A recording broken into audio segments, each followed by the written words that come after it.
부동산 시황센터입니다. 한 주간 부동산 주요 뉴스 전해드립니다.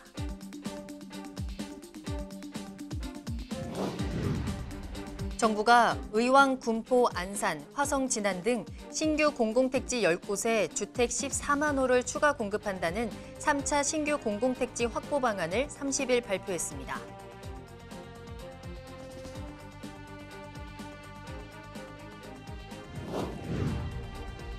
가을 분양 성수기를 맞아 대규모의 물량이 쏟아집니다. 9월 전국적으로 44,145가구의 물량이 공급될 예정이며 이는 전월 물량 대비 85% 증가한 수치입니다.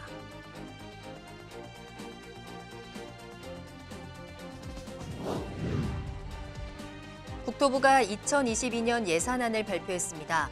국토부가 편성한 내년 예산은 60조 9,399억 원으로 이는 내년 정부 전체 총 지출의 10.1% 수준입니다.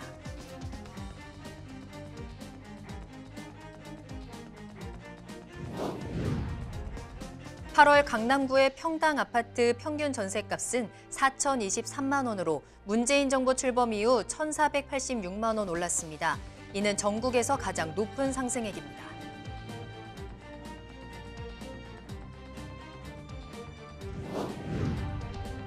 올해 서울에서 비아파트 10가구 중 3가구는 외지인이 매입한 것으로 나타났습니다. 주요 지역들은 공통적으로 최근 재개발 사업이 활발히 진행 중인 곳으로 나타났습니다.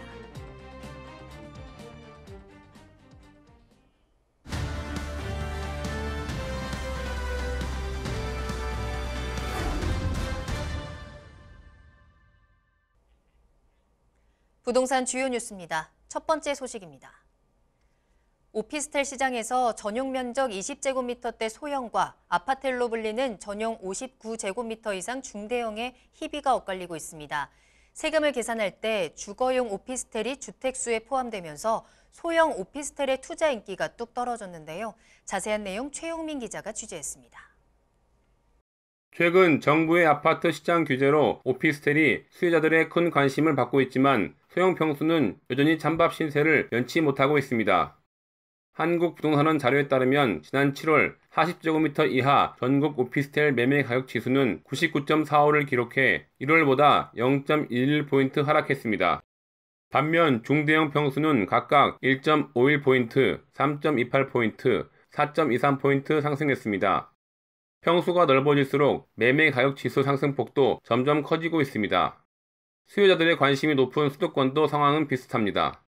지난 7월 수도권 지역 40제곱미터 이하 오피스텔 매매 가격 지수는 99.65를 기록해 지난 1월보다 0.05포인트 하락했습니다. 반면 나머지 중대형 평수는 각각 1.91포인트, 3.78포인트, 4.13포인트 상승했습니다. 분양시장에서도 소형 평수 오피스텔은 인기가 떨어집니다. 국토교통부 청약홈 사이트에 따르면 30일 입주자를 모집한 중앙하이츠 말에는 59.69제곱미터 매물을 제외한 소형 평수 모두 1순위뿐 아니라 기타 지역 모집에서도 미분양이 발생했습니다. 반면 62.91제곱미터 이상 중대형 평수를 분양한 더샵 송도 센텀 하이브는 대부분 타입에서 수십 대 1의 경쟁률을 기록했습니다.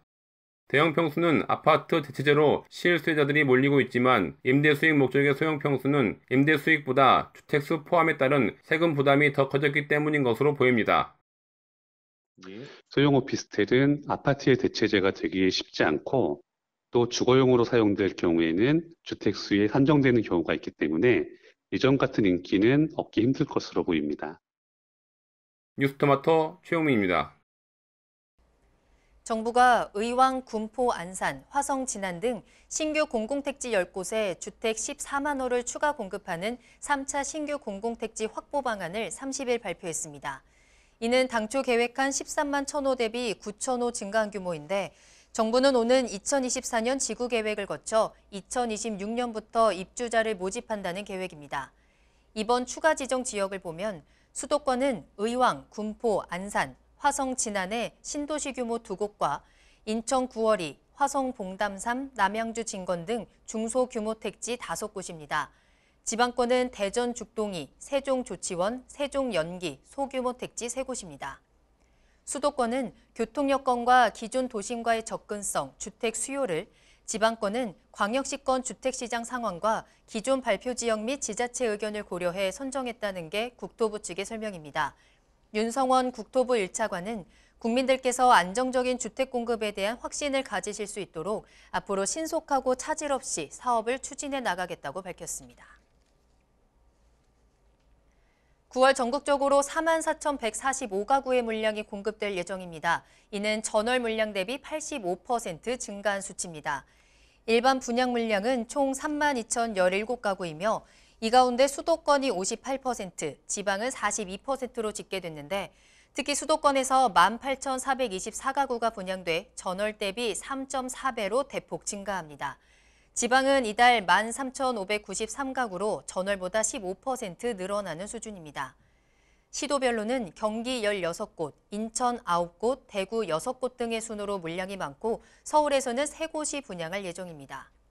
가장 많은 물량이 공급되는 경기에서는 베르몬트로 광명 3,344가구, 평촌 엘프라우드 2,739가구, 수원 권선 6구역 재개발 2,178가구 등에서 2,000가구 이상의 대단지 공급이 예정돼 있습니다. 국토부가 2022년 예산안을 발표했습니다. 기금을 포함한 내년도 예산안으로 올해 57조 575억 원보다 6.8% 증액한 60조 9,399억 원으로 편성했다고 31일 밝혔습니다. 이는 역대 최대 규모로 내년 정부 전체 총 지출인 약 604조 원 대비 10.1% 수준입니다.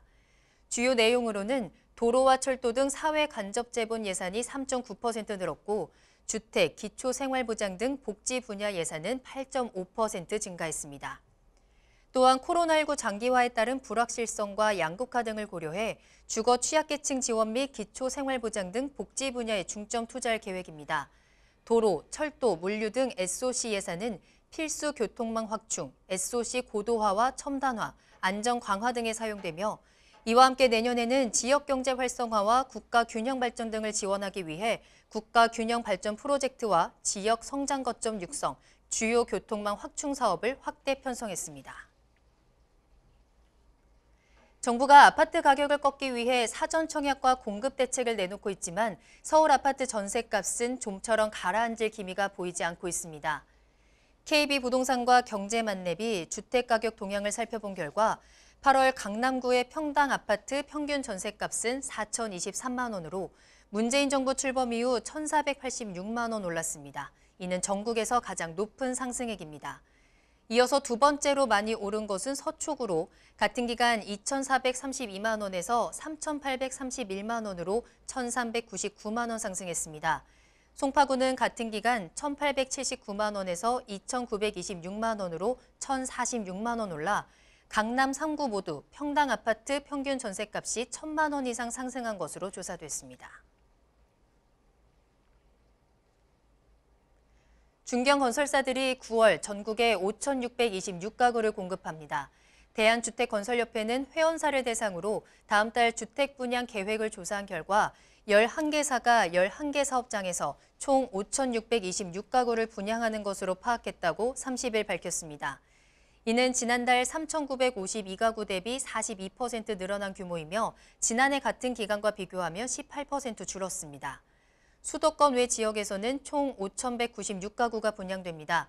지역별 분양 물량은 대전, 강원, 충남, 전남 등의 순이며 이는 전월 대비 59% 증가한 수치입니다. 올해 서울에서 비아파트 10가구 중 3가구는 외지인이 매입한 것으로 나타났습니다. 31일 스테이션3가 한국부동산원 자료를 바탕으로 분석한 결과 외지인의 다세대, 연립, 다가구, 단독주택 매입 비중은 2017년 상반기 18.7%에서 꾸준한 상승세를 보이며 올해 상반기 31.2%에 이르렀습니다. 특히 도봉구는 올해 상반기 44.3%로 치솟았고 구로구는 40.2%, 양천구 39.4%, 강서구 39.3% 상승했습니다. 이들 지역은 공통적으로 최근 재개발 사업이 활발히 진행 중인 곳입니다. 서울 집값이 더 오를 것으로 판단한 외지인 투자자들이 재건축과 비교해 상대적으로 규제가 약한 재개발 투자에 나선 것으로 보이며 서울 주택 공급 부족 문제가 계속 부각되고 오세훈 서울시장이 도시 정비 사업에 긍정적이어서 앞으로 재개발 사업에 관심이 쏠릴 수밖에 없다고 시장은 분석하고 있습니다. 지금까지 한 주간 부동산 주요 뉴스였습니다. 이어서 다양한 지표를 통해 부동산 시황을 살펴보는 위클리 부동산 시황입니다. 최영민 기자가 준비했습니다.